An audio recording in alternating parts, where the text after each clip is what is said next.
Here we are at Sprout Tower. Sprout Tower has a moving pillar in the middle of it, and is 3 stories in height, or stature. Naturally, they decided, hey, let's not put stairways in this place, let's just put ladders. It's a good thing we're young. Anyway, you can't go anywhere else until you come to Sprout Tower and Violet City Gym and beat them both. The reason for this is at Route 32, where there's an NPC that stops you every single time you try to pass him. He gives you a lecture each time. It says, I magically know that you are a new trainer. You have to go to Sprout Tower and Violet City Gym right away, because I'm psychic. Well, anyway, so we are here, and I decided to bring a Spearow along because all these trainers have Bellsprout. Spearow starts with a peck, flying type move called peck, and it's very useful to take out all these different Bellsprout. 2 of the trainers near the top will have Bellsprout, and at least 1 Hoot Hoot each. If you decided to explore this tower, and you brought your Spearow along, or other Pokemon that are not rock types, you will have a decent time, and you can level up and get some cash. Rattata and Ghastly. Those are the 2 Pokemon you can catch here. Rattata is during the morning and the day, and Ghastly at night. And here we see Rival versus Elder. Even though Silver, or the rival, is a bit of a jerk, the Elder still rewards him because, well, he was defeated. Now, what is odd and rather hilarious is that he just lost to my rival Silver right here. But when we battle him, he's going to have fresh Pokemon. He never went to the Pokemon Center.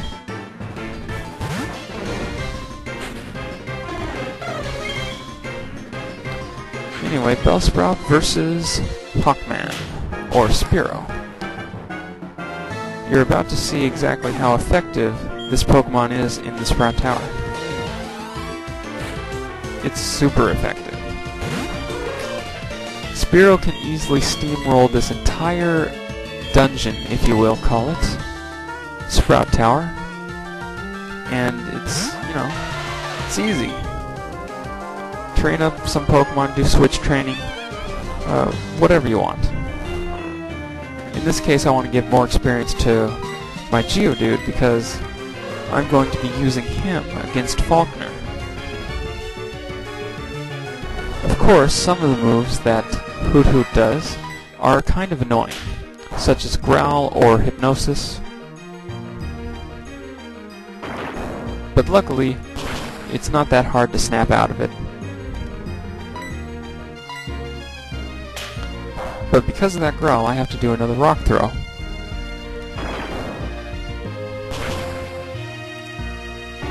Not too shabby at all. All the Pokemon gain some experience points to level up.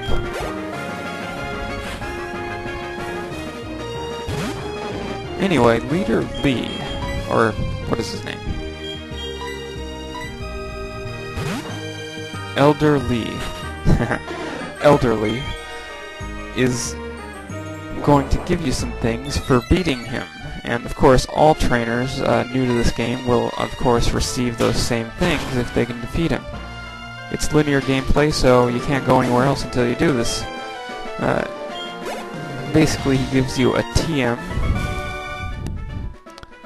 and, well, 1,200 ain't bad for how much yen they pay. That's like 12 bucks. 12 bucks for winning. So he gives you TM70, which is Flash. Okay. Flash used to be an HM, but now it's a TM. So if you wanted to level up, you can get rid of Flash if you wanted, if you needed a new move. You know, Flash is there because it's there. And before I left Bellsprout Tower, I caught myself a Ghastly. And here we are at the Violet City Gym. Faulkner is the leader, and he uses Flying-type Pokemon, so all the trainers here are good for the experience, but just as well, you should definitely battle it. You need experience, you need the money. It's early game, just do it. Now Rock-type Pokemon will flourish here, because not only do you have type advantage with Rock Throw, but you also have type resistance, because both Tackle Attack and Gust are less effective against Rock/Ground types here. In this case, it's a Rock type, yeah. So I'm going to start things off with Onyx, level 9. It's that traded one that I got from Rudy in the residence. Leader, Falkner.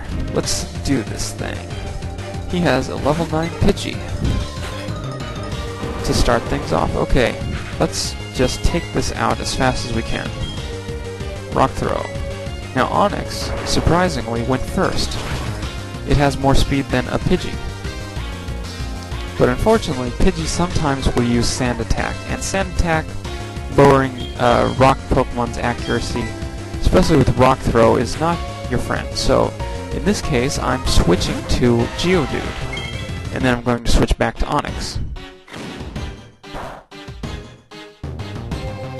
This, of course, gets rid of all the negative status ailments early game until you get other moves like Haze or whatever those moves are called, I don't know.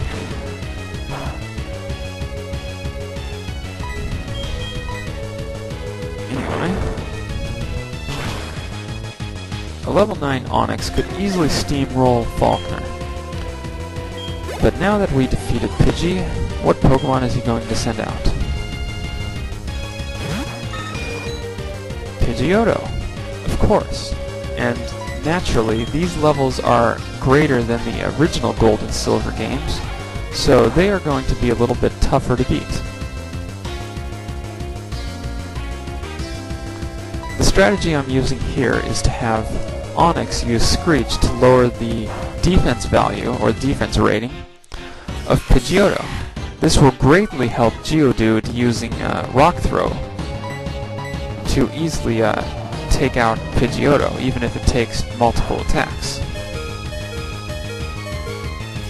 Because Onyx is a traded Pokemon, I don't like giving him experience that much. So eventually, after I heal him and Screech some more, I'm going to switch him for Geodude, but of course I don't want the experience to go to Onyx, so I'm going to make sure Onyx faints. Pidgeotto has 3 different moves.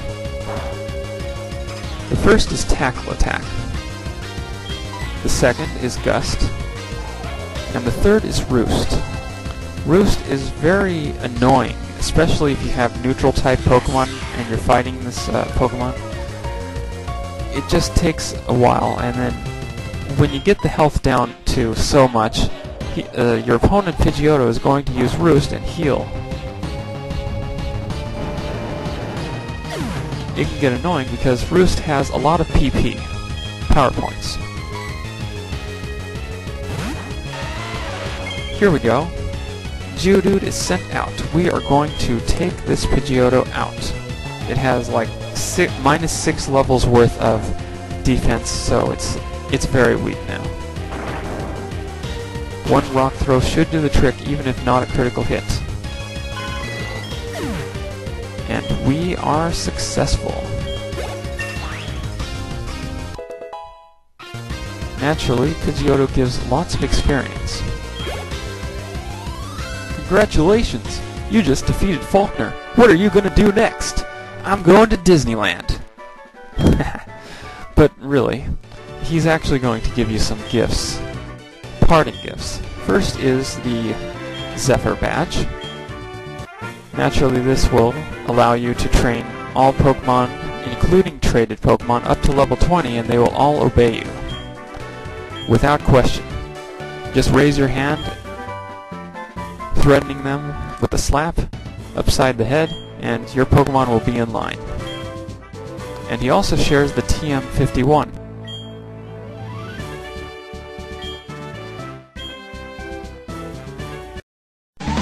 Who's that Pokemon? It's Marowak, a Bonekeeper Pokemon. Despite its small size, its offensive and defensive strength is impressive. Marowak is bad to the bone!